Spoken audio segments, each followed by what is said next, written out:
Blitva je dvogodišnja biljka. U prvoj godini razvije duboki razgranat korijen, a u drugoj godini razvije se razgranata cvjetna stabljika višlja od 1 metra.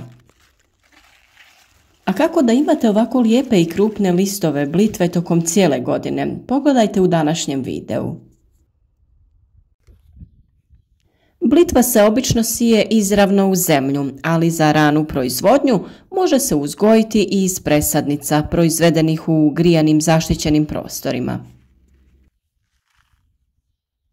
Blitva ima veliku mogućnost prilagodbe tlu i klimi. Minimalna je temperatura klijanja oko 5 stepeni, a optimalna između 16 i 24 stepena.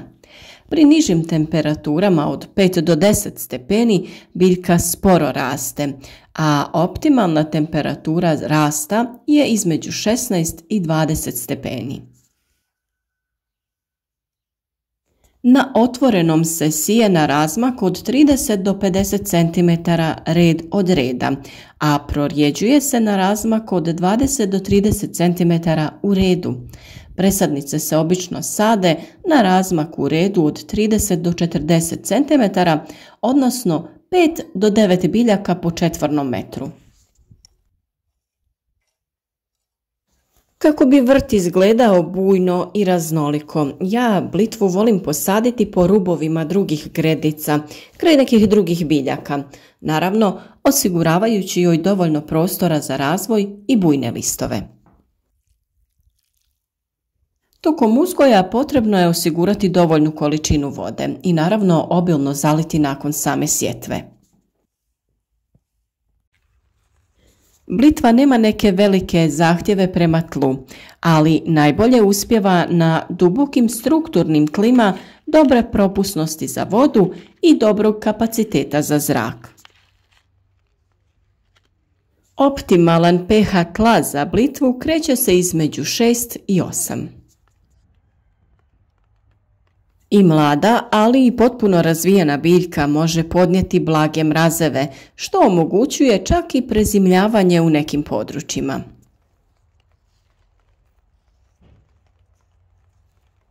Ako predkultura nije gnojena organskim gnojem, njegovim dodavanjem osigurajte dobre uslove za početni rast blitve.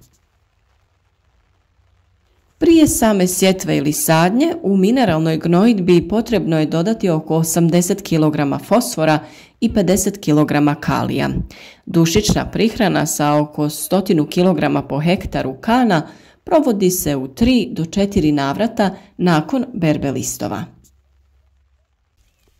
Svoju blitvu smo pripremili za prezimljavanje i oko nje stavili humus te malčirali sa slamom. Od samog nicanja postavili smo malč oko blitve te vjerujem da je to bio i ključni trenutak u njenom razvoju. Tokom onih vrućih ljetnih dana imala je dovoljno vlage i hranjiva, a isti taj malč će ju čuvati tokom zime kako bi zemlja i korijen manje bili izloženi nagloj oscilaciji temperature. Inače se blitva sije u vrijeme od marta do maja, ali se može sijati kroz cijelo ljeto i čak i jesen.